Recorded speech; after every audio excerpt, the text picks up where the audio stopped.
This is Ian Lamont. I'm a professional seller and publisher on Amazon, and today I'm going to show you how to set up a new automatic Amazon ads campaign for a KDP book that you just launched. If this helps, please take a moment to like the video and subscribe, and let's get started. So we're looking at Amazon KDP, and I launched these two books in the past week. What I'm going to do is I'm going to click on the promote and advertise button for one of these books.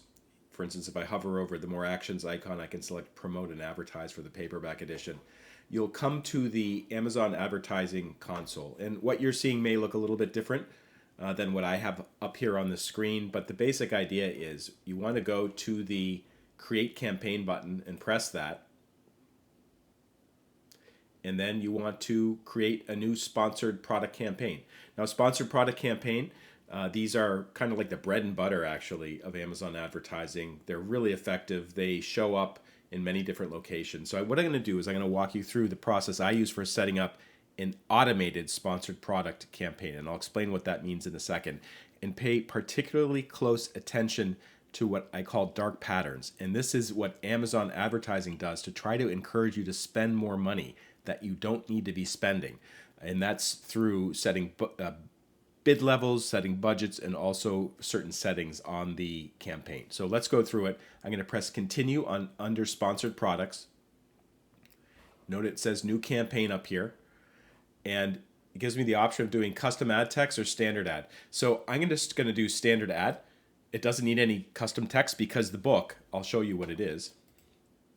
It's this book right here, Social Security in 30 Minutes. It's pretty clear what this book is. So when Amazon customers see the cover or the title, they won't need extra text to explain what it is. I think it's pretty self-explanatory for this particular nonfiction title. So let's go back to the campaign. Now, Amazon, what they'll do is there's two names you're going to create. One is for the campaign name, and then the other one is for the ad group. And basically the idea is for an ad group, you can have two separate groups for different books. And actually in this case I might do that because I have the volume 1 of this book and then I have volume 2. But what I'm going to do right now is just create an ad group name for volume 1. So what I'm going to do is call it Social Security V1E2. So that's volume 1, second edition, and then I'm going to give the month, May 2024. It's important to have a name that's kind of easy to understand because later on when you're looking at this campaign, you may not even remember that you created it or when you created it, what it's about. So this is just an easy way to reference that. Then it's going to ask you to find the product you're advertising.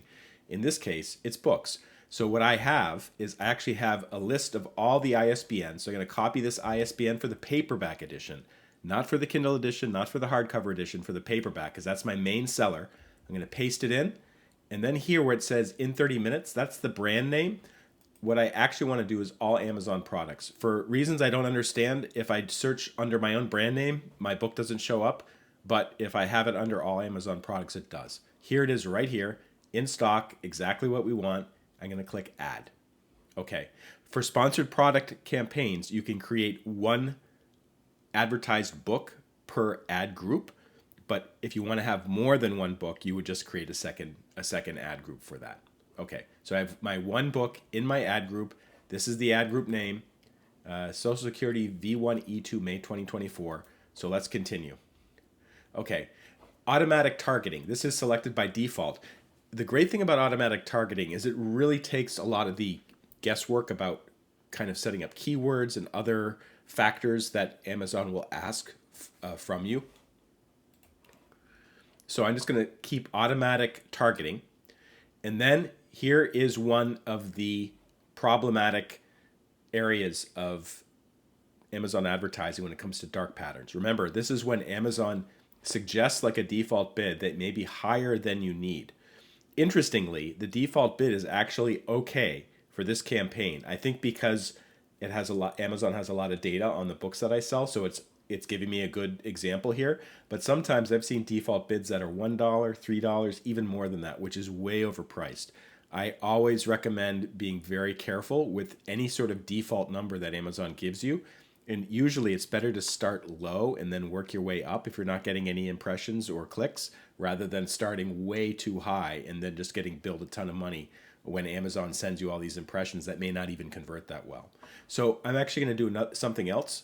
I'm going to do set bids by targeting group. I prefer this for automatic campaigns because it lets you kind of basically set different level bids for different types of matches. What they've done is they have close match, loose match, substitutes, and complement. So close match and loose match, I think that's the easiest way to understand all of this. A close match for the book would be like Social Security guidebook. A loose match might be social retirement. You know, only one word is really matching within that category. So for close match, that's usually worth a little bit more because maybe more people are competing for those particular keywords. Okay, so they've actually set up the bids according to different levels depending on how valuable that they think it is. I think this is a good start, but actually what I'm going to do, I don't usually do this, but I'm going to raise the bid a little bit because I want to give this campaign a little bit of juice. This is a new book. I want to make sure that it's getting the visibility that it deserves. The other issue I have with this book, I'm going to show you right now, there's no reviews yet. I'm working on that particular issue using NetGalley. There's other ways you can do it too. I think, for instance, Amazon Vine is an option for legitimate reviews. But that's going to hold back the conversion rate for this particular book, which means that I need to spend a little bit more money on my bid. So for close match, 55 cents. Loose match, 30. So they're actually recommending 18 cents to 44 cents. So I'm actually going to boost that to 44. And by the way, it's no accident that my bids are each a multiple of 11 cents. And the reason why I do that is because usually Amazon's automated bids, or, you know, when they're calculating it for you, it could be any number. But if I put it as a multiple of 11, then I know that I created it rather than choosing or accepting Amazon's kind of automated decisions for me, like 41 cents or 32 cents or whatever. So I'm going to set that to kind of levels that I'm comfortable with, that I've used in the past. And then for substitutes and complements, sometimes these perform, sometimes they don't. So I'm going to actually raise that a little bit. Again, I have an issue in that this is a new book with no reviews, so I need to goose the results a little bit. So I'm going to set it that way. Negative keyword targeting. Now, this is important. I don't want people that are actually searching directly for the title to see an advertisement. I just want them to see the organic result on Amazon, which would be kind of what Amazon's algorithm shows. So what I'm going to do is I'm going to take the title of the book, Social Security in 30 Minutes. That's going to be one of my negative keywords. So that means if somebody on Amazon searches Amazon.com for Social Security in 30 minutes, they won't see an ad because I've set it up as a negative keyword. But they will see, hopefully, the actual organic result, which I don't pay for on Amazon. So that's good. The other thing I want to do is get the author's name, because if people know the author but they don't remember the title of the book, I want to make sure that that if they're searching for Emily Pogue, just the book shows up organically rather than a paid result that I have to pay for. Because why should I have to pay for that if they're going to click on that anyways? So I'm going to add those negative exact keywords, and then I'm going to continue. Negative product targeting. So this means that you can products that you want to exclude from actually having your advertisement show up next to them. Let's see if they have a better way of explaining that. It prevents your ads from displaying when a shopper's search matches your negative product selection. This helps exclude irrelevant searches, reducing your advertising costs. Another example of this might be like let's say when people search for Social Security guide, a DVD shows up in the results. If you want to exclude that particular product from the result, you can do that. Another thing that I often do actually is I'll enter the names of the other books or the ISBNs that I have for that title, for those titles. So those books don't show up either, and because I don't want those books to be shown up and associated with this advertisement, because this is really focused on Social Security in 30 minutes, not any other book that I'm selling. So what I'm going to do is I'm actually going to paste in a list of the other books that we publish, including the first edition of this book, because I don't want these ASINs showing up and screwing up my advertising campaign. So interestingly, it didn't take all of them.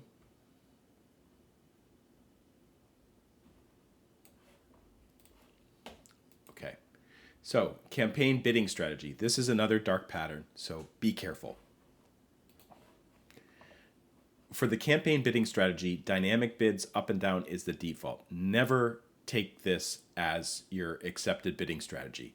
The reason why is because we'll raise your bids by a maximum of 100% in real time when your ad may be more likely to convert to a sale.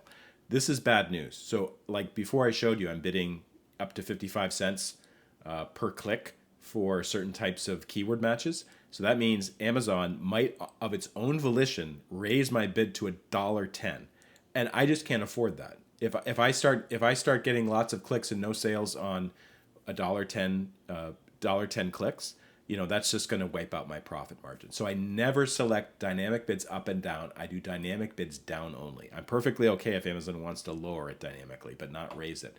However, I do juice it a little bit with these adjust bids by placement. Top of search, first page. It's worth it for me to bid a little bit extra if I can get the top search location when someone searches for something like retirement planning. Rest of search, I'll give that another goose as well, 8%. Product pages, I don't think I need to do that. I think there's enough carousels and space on the page where my book will start to show up.